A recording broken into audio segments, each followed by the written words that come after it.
Dia, graças a Deus, estamos reunidos para adorar ao Senhor e hoje, depois de meses, voltaremos ao Evangelho de Lucas. Há meses que nós não estudamos o Evangelho de Lucas e hoje nós observaremos um texto lá em Lucas 8, 40 ao 56, que trata de depois da cura do endemoniado gadareno. Jesus foi ali em Gadara, cidade no entorno do mar da Galileia, e então curou um homem que vivia no cemitério, possesso de vários demônios, e expulsou os demônios, e aquele homem se tornou um pregador do evangelho. E então Jesus pega o barco e vai para outra margem do mar da Galileia. Mas deixe-me fazer uma pergunta. Você crê em milagres? Sim ou não? Você já ouviu essa pergunta?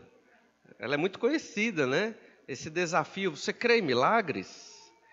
Só que quem faz essa pergunta, você crê em milagres, ele espera que você diga sim, mas com a intenção de que você busque os milagres para ter os seus problemas resolvidos. E aí você paga pelo milagre. Não é verdade? Você paga pelo milagre e você tem o seu problema resolvido. Isso é o milagre que se fala hoje em muitas igrejas ditas evangélicas. Nós estudamos há meses atrás o exemplo do milagre na vida daquele endemoniado, um homem que vivia nos sepulcros, que vivia perturbado.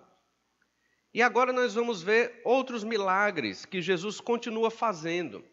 Os evangelhos são repletos de milagres, porque eles mostram o poder de Deus para transformar vidas.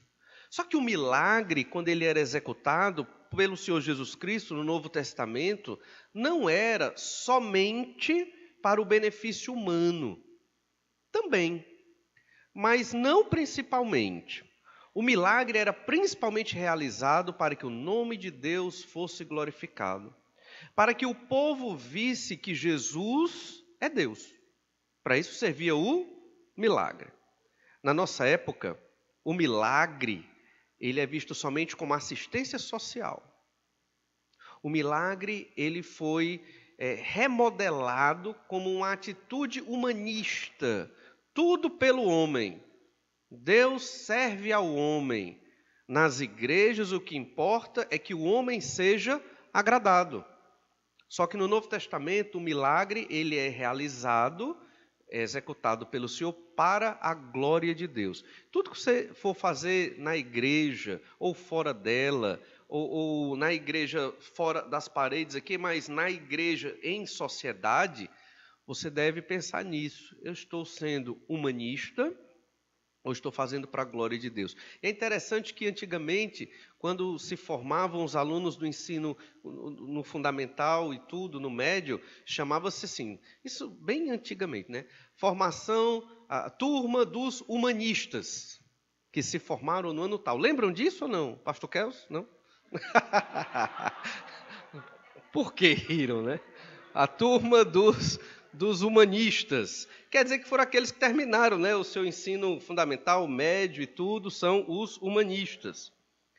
Mas nós não formamos humanistas, não adoramos e não queremos que a igreja seja voltada para a assistência social do homem. E talvez isso choque alguns. Mas a igreja, principalmente, a meta é a glória de Deus.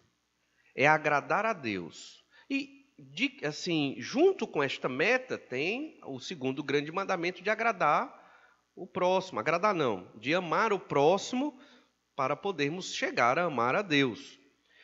Mas, já que vocês disseram, e eu imagino que vocês tenham dito isso na mente de vocês, que creem em milagres, hoje nós vamos observar que muitos milagres foram feitos, mas foram feitos para os que creem somente. Os milagres não servem somente, não têm essa função de agradar o homem, mas foram realizados para os que creem somente, ou seja, para fortalecer a nossa fé e para levar alguns à fé no Senhor Jesus Cristo. Nós queremos observar como Jesus ensinou a partir dos milagres e como o milagre que Jesus operava gerava fé. Deveria haver fé para que o milagre acontecesse. Então, este milagre gerava fé. Na verdade, a história dos milagres de Jesus é uma história de fé. Fé não de Jesus, mas fé daqueles a quem Jesus encontrou e operou milagres. Fé naqueles que viram os milagres. Hoje, infelizmente, essa é uma convicção triste que eu tenho. Nós somos crentes meio sem fé. Hoje eu penso isso da igreja conservadora. Não, no Brasil. Os crentes hoje são meio sem fé. Eles não têm fé em Deus de que vão conseguir ler a Bíblia. Eles não têm fé em Deus de que eles podem orar em casa. Eles não creem nisso. Eles simplesmente não oram. Eu não posso, eu não consigo, fraco mesmo, eu não oro. Eles não têm fé. O crente hoje não tem fé que ele pode pregar o evangelho e uma pessoa se converter para a honra e glória de Deus. Ele decide não pregar. Isso quer dizer o quê? Crentes que não têm fé. São crentes que vivem nos pecados porque acham que não conseguem vencer os pecados. São crentes que não têm fé. Infelizmente, hoje talvez o nosso grande desafio, ou melhor, felizmente, o grande desafio que nós temos hoje é buscar uma vida de fé. Fé é crer somente. É crer somente. Faça o seu trabalho e creia. E o resultado Deus vai dar quando Ele quiser. E certamente será o melhor resultado. Então nós queremos ver 3 características dessa dinâmica do ministério de Jesus quando Ele pregava e fazia milagres. Dentro desse texto que nós vamos ler parceladamente. A primeira característica desta dinâmica do ministério de Jesus, de realizar milagres, é que motivar a fé nas pessoas gera muito trabalho. Motivar a fé gera muito trabalho. Essa é uma tarefa dos pastores, mas também é uma tarefa de cada irmão. Nos motivarmos em fé, para crer nos milagres de Deus, que Ele realiza para a honra e glória dEle. Olha o verso 40. Lucas 8:40. Ao regressar, Jesus, ele regressou de onde? De Gadara, onde lá ele curou um endemoniado. Ele atravessou o mar da Galileia, que era um grande, um mar fechado por terra, não é mas um mar grande. No mapa parece pequeno, mas lá ele é muito grande. E então a multidão o recebeu com alegria, porque todos o estavam esperando. Essa multidão estava esperando Jesus. Você vai ler o texto e vai concluir por que essa multidão esperava Jesus. Porque a multidão queria o quê? Milagres. A multidão queria milagres. Eis que veio um homem chamado Jairo, que era chefe da sinagoga, e prostrando-se aos pés de Jesus, lhe suplicou que chegasse até sua casa, pois tinha uma filha única de uns 12 anos, que estava à morte, enquanto ele ia, as multidões o apertavam. E aqui nós temos a história de 2 milagres. Vocês já leem a Bíblia, sabem bem, que um milagre foi a ressurreição, digamos assim, porque ela já estava morta, da filha de Jairo. Um outro milagre acontece entre a ida de Jesus até a casa de Jairo. Enquanto ele estava indo, uma multidão o apertava, ele cura uma mulher. Na verdade, depois eu vou retratar o que eu acabei de dizer, né? Ele cura uma mulher. E então, quando chega na casa de Jairo, ele ressuscita a filha de Jairo. Então, uma série de milagres. E você percebe aí que a vida de Jesus não era fácil. Ele acabou de curar um endemoniado, sujo, né? Violento, que vivia nos cemitérios, que andava nu. Não sei quem aqui, e nem precisa dizer, mas não sei quem aqui teve contato tão perto com as trevas ao ponto de ver uma pessoa possessa.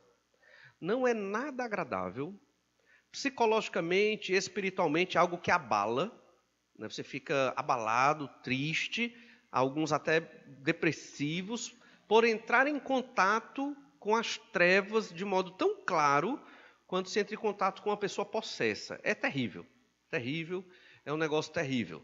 Jesus entrou em contato com esse endemoniado, possuíam vários demônios, e logo depois ele volta para esta cidade, a gente não sabe ao certo a cidade, e ele chegando nesta outra cidade, uma multidão já o comprime.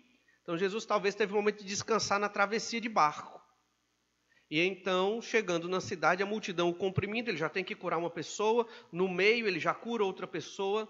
Jesus ele teve muito trabalho. Jesus constantemente ele tinha que atender pessoas, curar pessoas. Ele era confrontado pelos escribas e fariseus que tentavam pegar Jesus aí numa casca de banana, ver se Jesus não se contradizia com algo, ver se Jesus ele não caía em alguma falácia, algum erro ali. E ao mesmo tempo ele tinha que preparar os 12.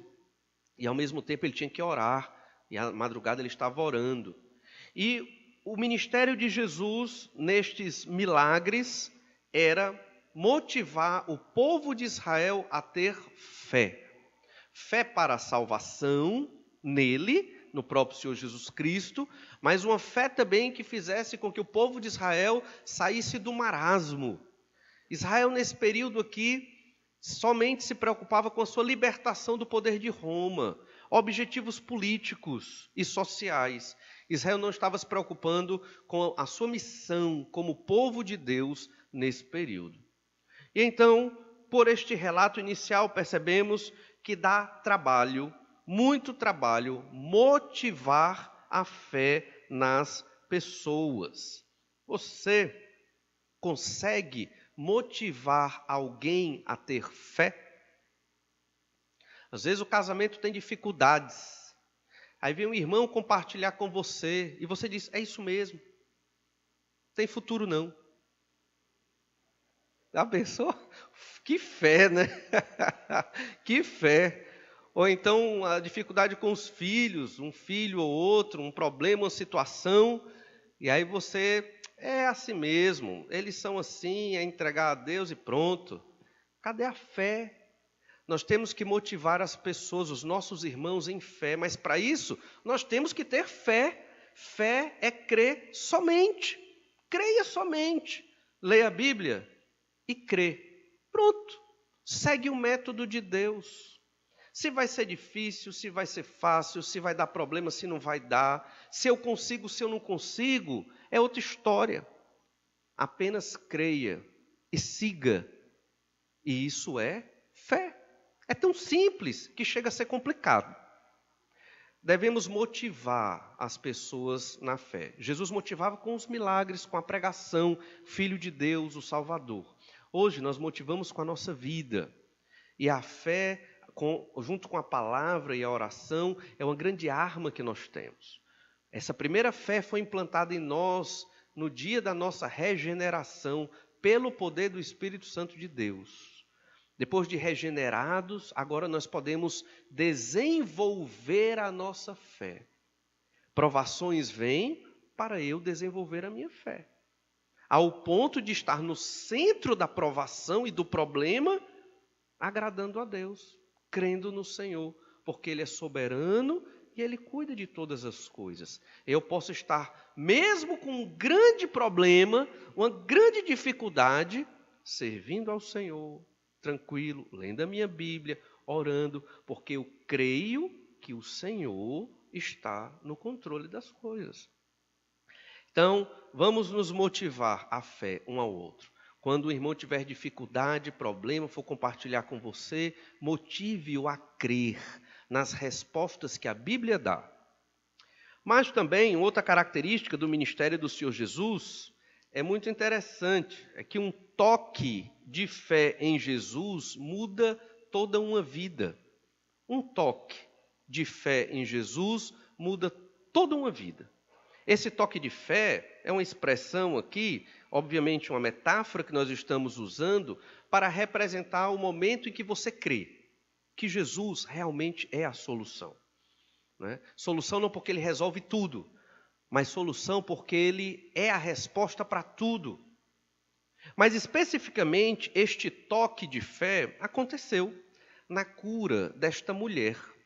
Uma mulher cujo nome não é nomeado, mas que estava no meio da multidão, que tinha uma doença há 12 anos, de um fluxo de sangue nela, e ela gastou todo o dinheiro com os médicos da época e não conseguiu se curar.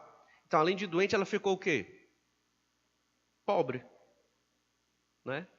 Pobre. Tudo indica que ela não tinha marido e parece não ter filhos. O texto não fala especificamente, mas parece que ela gastou tudo que ela tinha. Então, indica que ela tinha uma renda e ela gastou todas as suas economias e não ficou curada e estava numa situação muito difícil.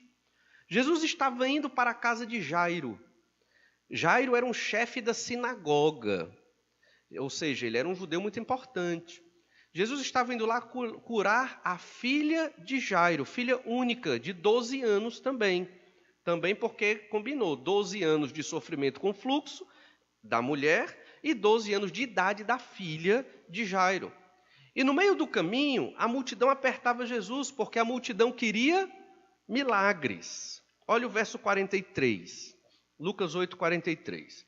Certa mulher, que havia 12 anos vinha sofrendo de uma hemorragia, e a quem ninguém tinha podido curar, e que gastara com os médicos todos os seus haveres, veio por trás dele e lhe tocou na orla da veste, e logo se lhe estancou a hemorragia.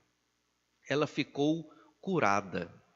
Ela tocou na roupa de Jesus, não foi nem na pele de Jesus. Mas a multidão inteira comprimia Jesus. Jesus estava passando pela multidão e a multidão apertando Jesus. Por que só aquela mulher foi curada? Só ela teve fé. E é interessante que toda a multidão, estou exagerando talvez, mas grande parte daquela multidão estava ali porque tinha um interesse. O milagre de Jesus. Eu quero que Jesus faça algo por mim. Jairo era um que tinha interesse, a cura da filha. E Jairo saiu da sua casa e foi pegar Jesus lá no porto, lá do Mar da Galileia, né, ali na margem da praia, para levar Jesus para a casa dele. Porque senão o povo ia dar outro direcionamento para Jesus. Jesus ia curar outra pessoa. Mas aí Jairo foi levando Jesus até lá e no meio do caminho, ela simplesmente toca. Esse é um milagre único no Novo Testamento. Porque normalmente é Jesus quem realiza o milagre. Não é verdade? Foi Jesus que foi lá e ressuscitou a filha de Jairo. É Jesus que faz o cego ver. É Jesus que faz o paralítico andar. É Jesus que expulsa os demônios do endemoniado. Mas aqui, Jesus não fez nada. Jesus foi passivo. A mulher, pela fé que ela teve no Senhor Jesus, ela fora curada. É um milagre que não partiu diretamente do Senhor Jesus, mas da fé que aquela mulher exerceu. Imagine o que passou na cabeça daquela mulher. Ela sofrendo 12 anos. Está chegando aí o Mestre, o Senhor Jesus, o Filho de Davi, o Messias prometido. Ela ouviu tudo isso. Ele acabou de curar um endemoniado lá, a vida toda vivendo no cemitério, nu, fazendo coisas terríveis. E Jesus fez aquele ser humano perdido, um homem que começou a pregar o evangelho. Miraculosamente, Jesus fez isso. Aquela mulher então disse, é a minha chance, eu não aguento mais com tanto sofrimento. Está difícil. E então ela foi lá, crendo que se eu conseguir tocar nesse homem que é Deus, Deus vai me curar. Provavelmente foi isso que passou na cabeça daquela mulher. Certamente ela já tinha aberto o seu coração para uma fé que salvava. Certamente ela já tinha reconhecido os seus pecados para ter esse tipo de fé que Jesus é Deus e que só tocar em Jesus cura. Ela já tinha reconhecido os seus pecados, se arrependido deles, estava pronta para seguir e servir o Senhor Jesus Cristo.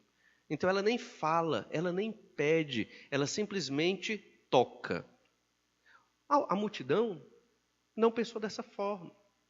A multidão que tocava e apertava Jesus não pensou que bastava crer somente.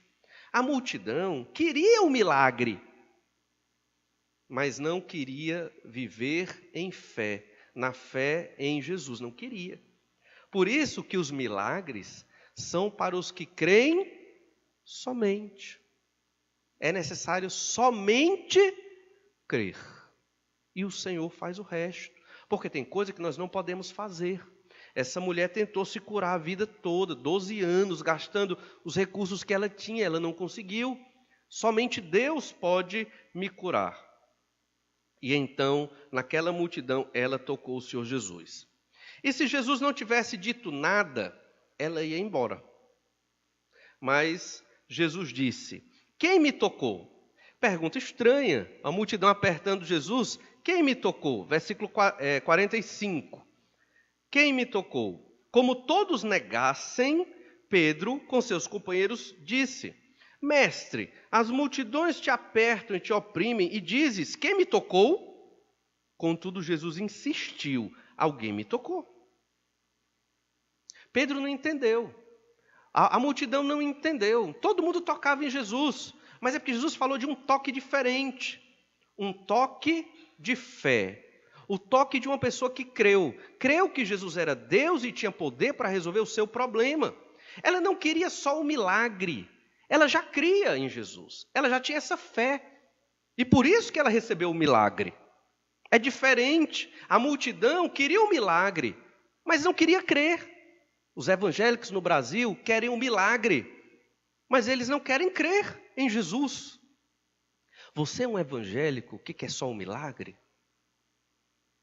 Ou você quer crer em Jesus? Jesus, ele realiza todo e qualquer milagre, tanto na minha como na sua vida. Mas isso não é teologia da prosperidade, não. A questão é que o milagre, ele escolhe como é, quando vai realizar e de que modo. Não sou eu e nem é você. Esse primeiro milagre começou no dia da nossa conversão. Esse foi o grande milagre da minha vida. E espero que da sua, que creu no Senhor Jesus também. Agora, que outros milagres você quer? Antes é necessário o quê? Crer. Antes é necessário ter fé. Quero que minha esposa seja aquela esposa auxiliadora, como na Bíblia diz. Creia. Quero que o meu marido seja aquele líder aplicado, que cuide de mim, dos meus filhos. Creia. Entregue nas mãos do Senhor. Faça a sua parte. Quero que os meus filhos creiam no Senhor Jesus, sejam fiéis. Faça a sua parte, ensine e creia. Ter fé de que é o Senhor que vai operar todas estas coisas quando Ele quiser e como Ele quiser. E então Jesus explica: alguém me tocou porque senti que de mim saiu poder. A multidão apertava Jesus, mas não saía poder. Mas daquela mulher saiu porque ela creu, porque ela teve fé. Jesus então estava indo curar a filha de Jairo, e aquela mulher aproveitou o momento. Veja que fé, né? Ela não era tão importante quanto Jairo, o chefe da sinagoga. Ela era uma mulher... Jairo tem um nome escrito aqui. É o chefe da sinagoga. Mas a mulher não tem. É uma mulher comum. Uma mulher que talvez nem tivesse marido nem filhos. E sofrendo há 12 anos e já acabou o seu dinheiro. Ela creu que Jesus poderia curá-la e Jesus curou-a. Olha o verso 47. Vendo a mulher que não podia ocultar-se, ela estava se escondendo, porque foi uma ousadia ela tocar no mestre, ela tocar num homem, mesmo que seja na roupa, e principalmente em Jesus, foi uma ousadia da parte dela. Então ela ficou com medo da represália do mestre. Vendo a mulher que não podia ocultar-se, aproximou-se trêmula, e prostrando-se diante dele, declarou à vista de todo o povo a causa por que ele havia tocado e como imediatamente fora curada. Ela estava com medo, porque ela foi ousada, porque ela tocou no mestre e realmente fora curada ali. Mas veja, Deus quer que nós nos aproximemos dele. Deus quer. Apesar de termos um culto formal aqui hoje, o Senhor quer que nos aproximemos dele. E esse culto é formal para facilitar a comunicação do Evangelho e a adoração a Deus. Mas o Senhor quer que você aí na cadeira, eu aqui em cima, nos acheguemos a Ele com fé, confiando que só Ele vai orientar a nossa vida. De que tem questões que eu não consigo resolver na minha vida, porque eu não tenho capacidade, e que você também não vai conseguir resolver, porque você não tem capacidade. E que nós só vamos vencer nestas questões, quer seja de pecado, quer seja de outras coisas, se crermos no Senhor. E a fé ela é exercitada por meio da oração. Gente que ora muito, normalmente tem fé. Leitura da Bíblia, gente que lê a Bíblia, exercita a fé. Entende? E disciplina espiritual, que envolve o serviço na igreja, envolve, como eu já falei, ler e orar, ler a Bíblia e orar, envolve pregar o Evangelho. Todas essas atividades, elas vão aumentando e fortalecendo a nossa fé no Senhor.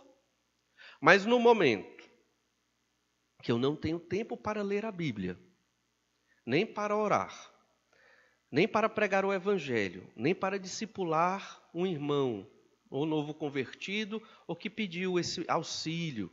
No momento que eu tenho tempo para o meu trabalho e para o meu lazer, mas não tenho tempo para a obra do Senhor, eu estou deixando de ter fé em Jesus. E estou tendo fé no sistema em que eu vivo. Estou tendo fé, talvez, no dinheiro que eu ganho. Estou tendo fé, talvez, na minha capacidade de organizar minha vida. Quando isso acontece, nós ficamos bem distantes de Deus. Ao ponto, talvez, Deus queira que nunca, mas talvez nos tornarmos crentes incrédulos. Crentes que não creem. Crentes sem fé. E então a mulher disse para Jesus que foi ela e contou que estava doente e que tocou, creu e que fora curada. Imagine que você faça parte daquela multidão. Imagine que você está ali naquela multidão. Jesus passando, indo para a casa de Jairo e você está ali naquela multidão. Como você reagiria ao testemunho dessa mulher? Essa mulher começou a falar, o texto não diz como ela falou, só descreve ela falando, descreve, na verdade, como ela falou, não descreve ela falando, melhor dizendo. E então, como você ali ouvindo isso, a mulher se prostrou trêmula, com medo de ser repreendida pelo mestre, como você reagiria? Aí está aqui você lá na multidão pensando. Eu também toquei em Jesus, eu esbarrei nele, quase o derrubei, por que eu não fui curado?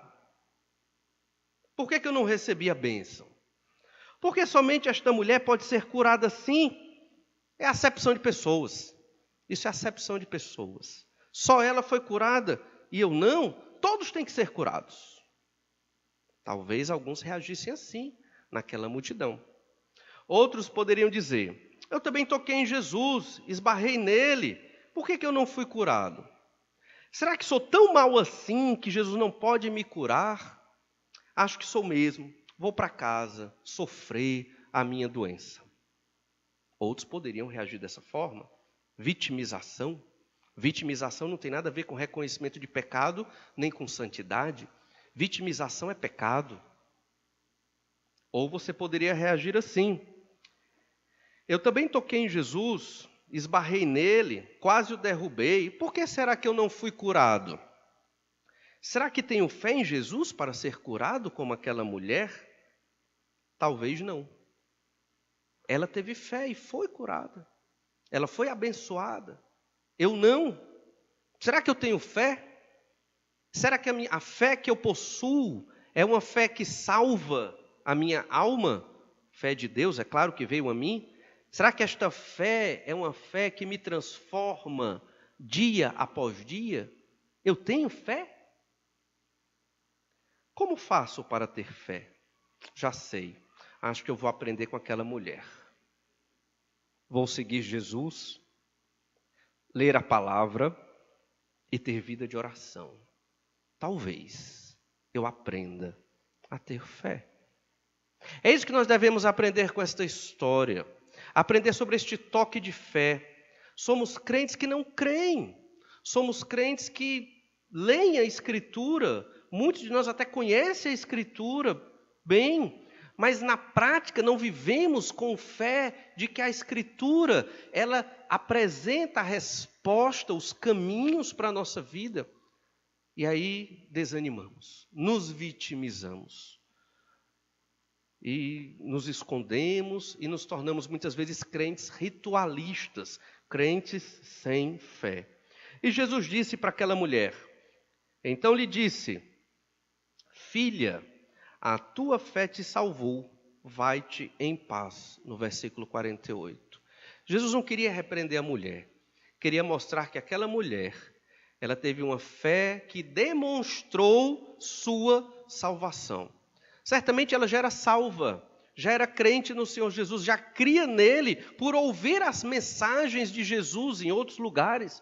E aqui ela creu no poder dele e fora curada. Não somente teve a bênção da sua saúde restaurada, mas também a certeza de sua salvação. E Jesus diz, vai-te em paz. Era uma mulher, não era um homem importante como Jairo, mas ela exerceu fé. Essa história também mostra, essa história verídica, que a fé é para todos, homens, mulheres e crianças. Não é só para pessoas importantes. Esta história nos mostra também que de uma multidão, poucos têm fé para crer que Jesus, Ele é o caminho, Ele é quem tem as respostas e que eu tenho que buscá-lo para ter esta fé. E é interessante que Jesus estava muito ocupado. Expulsou os demônios do endemoniado gadareno, atravessou um mar, estava indo curar uma menina. Jesus poderia muito bem ter ido direto e nem ter parado naquela multidão para dizer esta frase, filha, a tua fé te salvou, vai-te em paz. Mas para isso esse momento foi importante para Jesus. E ele para aquela multidão que o aperta, ele para tudo e diz, alguém me tocou. Mas todo mundo te toca, Senhor. Pedro, né? O falador. Todo mundo te toca, Senhor. Mas esse toque é diferente. Foi um toque onde de mim saiu poder. E a mulher não conseguiu se esconder, se revela. E Jesus diz, vai em paz. Ele parou tudo para dar atenção àquela mulher. Para ensiná-la a ter fé. Devemos motivar uns aos outros a ter fé. Porque um toque de fé, ele muda toda uma vida. Talvez sua vida esteja muito bagunçada, sem disciplina, sem Bíblia, sem oração, sem o desejo de buscar a Deus. Talvez seja o momento de você ter fé, mesmo crente, mas ter fé de que é o Senhor que é o caminho, que sem Ele não há vida, só morte. Que sem Cristo a vida não tem sentido. Não tem sentido trabalhar. Não tem sentido ter dinheiro. Não tem sentido ter família. Nada tem sentido se Cristo não for o objeto da minha fé. E por fim, crer somente, apesar do improvável. Isso é fé. Eu tenho que crer somente, apesar do improvável. E então Jesus continua, depois de ter ajudado aquela mulher, ensinado-a na fé, Jesus continua rumo à casa de Jairo para curar aquela menina. Verso 49, falava ele ainda, quando veio uma pessoa da casa do chefe da sinagoga dizendo, tua filha já está morta, não incomodes mais o mestre. Jesus estava falando sobre aquela mulher, sobre a fé daquela mulher, uma fé viva, uma fé que salva. Aí vem uma pessoa da casa de Jairo e diz, Jairo, não incomode mais. Morreu. Sua filha morreu. Não incomode mais o mestre. Deixa o mestre fazer o serviço dele. Veja aqui o paralelo. A mulher com hemorragia incomodou Jesus. Mas Jairo não deve incomodar Jesus porque a menina morrera. Uma atitude de alguém que tem fé e uma atitude de alguém que não tem fé. Esta pessoa, talvez da família de Jairo, que veio da casa de Jairo, disse assim para Jairo, talvez isso foi uma forma de tentação, né? Jairo, desista da sua fé. Morreu, não tem mais o que fazer. Jesus demorou. Jesus perdeu tempo com esta mulher aqui, que não tem nome, que não é ninguém nesta multidão, e agora sua filha morreu. Não sabemos o nome dessa pessoa, mas ela agiu terrivelmente. Ela foi uma pessoa que não tinha a mínima fé, não creu que Deus tinha poder para ressuscitar o morto. Ela não creu. Ela, talvez no seu desespero, disse para Jairo: desista, não incomode Jesus. A mulher com hemorragia fez de tudo para estar ali e incomodou Jesus. Ela atrapalhou a caminhada de Jesus até Jairo. E nesse sentido, nós temos que incomodar o Senhor, que na verdade não é nenhum incômodo para o Senhor. Foi incômodo aqui nas palavras desta pessoa. Mas Deus quer que nós o incomodemos, o busquemos para exercer fé, por meio de oração, perto de Deus, mais perto do Senhor. Os homens tendem a limitar o poder de Deus. Nós limitamos o poder do Senhor porque não cremos. Porque não cremos. Isso é uma verdade. Deus, ele é todo poderoso para transformar as pessoas quando ele quer, como ele quer, do jeito que ele quer, e ele transforma. Cabe a nós crer. Você crê somente? Somente. Creia somente. Você crê? Jesus, ele tem o poder para transformar. Me lembro do missionário Ronaldo. Quando ele tinha 12 anos e eu era adolescente, tinha uma irmã que ela orava incessantemente por ele. Ele já era um marginal. E ela orava incessantemente por ele. Nós fomos lá evangelizar, porque ele era irmão do amigo meu. E evangelizávamos, mas ele não queria saber do evangelho. Né? Mas, anos depois, se converte, cumpre sua pena e se torna um missionário. É o poder de Deus. Mas tem que crer. Aquela mulher orou anos. Nós oramos e queremos a resposta amanhã. Se Deus quiser, Ele dá. Mas se Ele não quiser, aí eu vou desistir, me vitimizar? Não, eu vou continuar crendo que o Senhor, quando Ele quiser e como Ele quiser, Ele vai dar a resposta. Verso 50. Veja que Jesus estava motivando a fé das pessoas. Motivou a fé da mulher. E agora Jesus vai motivar a fé de Jairo. Jairo ouviu uma notícia terrível. Sua filha morreu. Não incomodes mais o mestre. Mas Jesus, ouvindo isto, lhe diz para Jairo: não temas. Olha, Jesus era um líder firme, né? Não temas, crê somente, e ela será salva. Não tema, só creia, somente, nada mais, nada. Continue andando, Jairo, vamos lá, não desista, só tenha fé. Entende isso? Você não tem que fazer mais nada, Jairo. Você só tem que ir até a casa da sua filha e esperar eu fazer o milagre. O problema é que nós não cremos somente. Nós desistimos. Jairo podia ter desistido no meio do caminho. Dá mais não, Senhor. Morreu. Olha, a mulher aqui está dizendo que morreu. Eu vou incomodar o Senhor? Não quero mais incomodar o Senhor, não. Já foi. Aconteceu. Não dá mais certo, não. Meu casamento, não dá mais certo, não. Meus filhos, não dá mais certo, não. Minha vida, não dá mais certo, não. Quantos de nós desistimos e nos entregamos aos pecados? E vivemos como crentes ritualistas e não crentes que creem somente. E Jairo foi. E Jesus foi lá. Verso 51. Tendo chegado a casa, a ninguém permitiu que entrasse com ele, senão Pedro, João e Tiago. E bem assim o pai e a mãe da menina. Tinham quantos ali? Jesus, Pedro, João e Tiago, o pai e a mãe da menina e a menina. 7 pessoas. Na minha contagem aqui, não é verdade? E então, Jesus só deixou esses 7 dentro da casa. Aqui tem uma situação difícil de entender. Eles estavam só os 7. É possível que as janelas estivessem abertas. É muito provável. Então, a multidão estava do lado de fora. Por que a gente quer saber disso? Porque no verso 52, olha o que nós lemos. E todos choravam e pranteavam. E todo mundo desesperado. chorando, pranteando, a menina morreu, aquele choro, aquela coisa terrível. Mas ele disse: Jesus, não choreis, ela não está morta, mas dorme.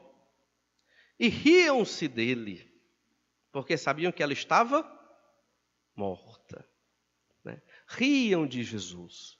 A pergunta é: quem ria de Jesus? Será que era Jairo? Será que era a esposa de Jairo que riu de Jesus? Acho que não. Talvez eles estivessem sofrendo tanto, né, que não tinha clima para rir. Talvez alguns da multidão que apertava Jesus porque queria um milagre, mas não tinha fé. E aqueles que não têm fé riem mesmo de Jesus. Zombaram de Jesus. A palavra aqui, a ideia não é só rir de uma risadinha, é zombando. Ai, sabe o que faz não? Mestre? Que mestre? Né? Como é que o mestre vem curar uma pessoa que morreu? Ninguém cura uma pessoa morta. Morreu. Zombavam do Senhor Jesus. Certamente, no meio de tudo isso, Jairo estava com medo. Sua filha acabara de morrer. Ele estava realmente muito abalado, e mesmo vendo a cura da mulher com hemorragia, há pouco tempo, parece que Jairo ele ainda não entendeu que bastava crer somente. O fato é que o Senhor Jesus, mesmo com aquela zombaria, ele cura a menina. Olha o verso 54. Entretanto, ele tomando-a pela mão, disse-lhe em voz alta: menina, levanta-te. Voltou-lhe o espírito, ela imediatamente se levantou e ele mandou que lhe dessem de comer. Seus pais ficaram maravilhados, mas ele lhes advertiu que a ninguém contassem o que havia acontecido. Jairo certamente aumentou sua fé naquele instante. Com muitos milagres que Jesus realizou, ele queria que Jairo também cresce nele e fosse fortalecido em fé. Muitos milagres. Os evangelhos estão cheios de milagres. Esses milagres são para os que creem somente. Hoje não mudou. O Senhor Jesus é Deus, está sentado à destra do Pai, e o Senhor Jesus realiza milagres. Do mesmo jeito que naquela época. Se Jesus quiser curar uma pessoa hoje, ele cura. Se ele quer converter, ele converte. Se ele quer restaurar, ele restaura. Ele transforma. Jesus é Deus. Ele faz quando ele quer, do jeito que ele quer, no momento certo. E cabe a nós o quê? Ter medo, como Jairo? Não. Desistir, se vitimizar, reclamar da vida, como Israel no deserto? Não. Cabe a nós crer somente. Vamos orar. Senhor, só temos que te agradecer pela tua graça, pela tua misericórdia, pelo teu poder nas nossas vidas. Ajuda-nos para que reflitamos, Senhor Deus, em tudo o que vivemos, de modo que, assim como lemos nesta história da cura da filha de Jairo, na cura desta mulher com hemorragia, ajuda-nos, Senhor Deus, a exercermos fé. Não porque somos bons, mas porque o Senhor age nas nossas vidas segundo o teu querer, dispensa a tua graça sobre nós e nos deu do teu Santo Espírito para nos iluminar e nos dar força para viver em fé. Capacita-nos, Senhor Deus, para não sermos incrédulos, para não vivermos secularizados, para não estarmos contentes com a situação das nossas vidas e dos nossos pecados, mas para crermos que o Senhor tem poder para operar milagres em nossas vidas. Capacita-nos, é o que te pedimos, no nome do Senhor Jesus. Amém.